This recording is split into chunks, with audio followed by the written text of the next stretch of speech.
नमस्कार मित्रों, बीरबल स्टोम में आप सभी का स्वागत है। राजस्थान की राजनीति में पिछले कुछ वर्षों में एक बड़ा और अप्रत्याशित राजनीतिक निर्णय देखने को मिला, जब संगठन से निकले एक अपेक्षाकृत कम चर्चित चेहरे को राज्य की कमान सौंपी गई। हम बात कर रहे हैं भजन लाल शर्मा की।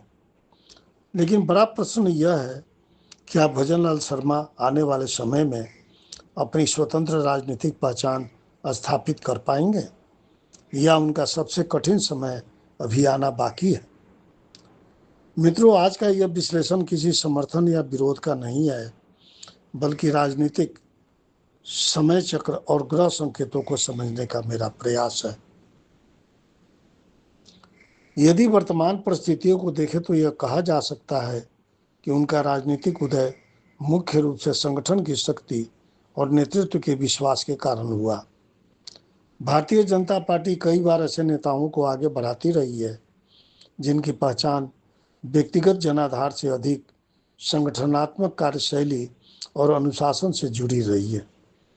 लेकिन मुख्यमंत्री बनने के बाद राजनीति का स्वरूप बदल जाता है।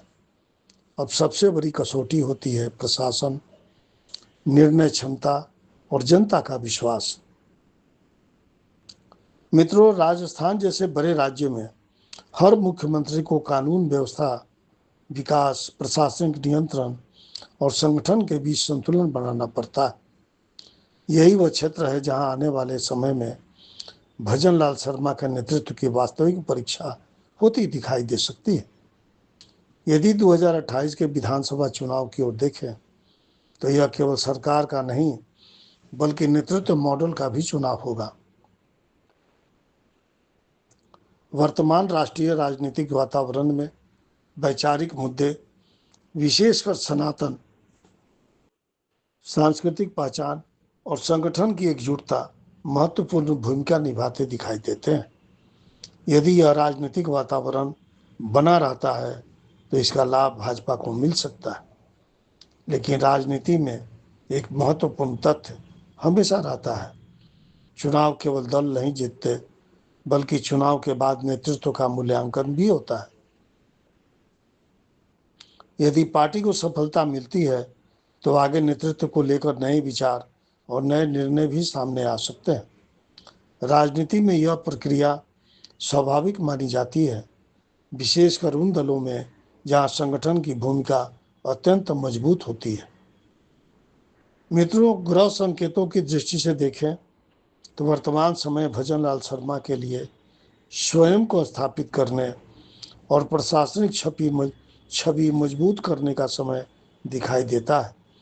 यह समय उन्हें निरंतर सक्रिय रहने, जनता के बीच संवाद बढ़ाने और शासन व्यवस्था को प्रभावी बनाने की ओर प्रेरित करता है।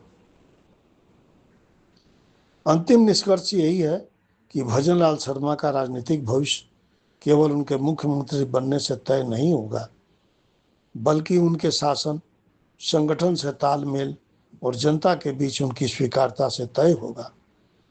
क्या 2028 में भाजपा फिर सत्ता में लौटेगी? यदि लौटेगी तो क्या वही नेतृत्व आगे बढ़ेगा, या कोई नया अध्याय शुरू होगा? क्या संगठन भविष्य में नए राजनीतिक समीकरण बनाएगा? इन सभी प्रश्नों का उत्तर आने वाला समय देगा। लेकिन ग्रह संकेत यह अवश्य दे रहे हैं कि भजन लाल शर्मा के लिए वर्तमान काल उपलब्धि का नहीं, बल्कि स्वयं को सिद्ध करने का काल अधिक दिखाई देता है।